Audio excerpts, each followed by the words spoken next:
tell me that I'm never gonna make it. They want me to do something that could make sense. They hate when I keep dreaming I'll be famous, but I don't give a fuck, I'ma keep chasing. I got all this potential that's deep inside of me, but they hate when you're successful cause they try to be. They sit there being judgmental because you're trying things, and they just want you to settle and do the right thing.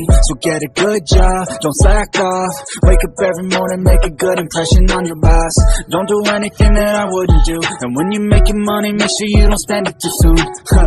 Fuck that, I'll do what I wanna do. I got a different path from everyone, and that includes you. Who are you to tell me how to live life? In these times it feels like nobody is right, yeah. So I'ma figure out what else will succeed, and then invest all of my time into that and proceed. I need whatever the hell could make me happy, and I don't think you have a clue what could that be. They tell me that I'm never gonna make it. They want me to do something that can make sense. They hate when I keep dreaming I'll be famous, but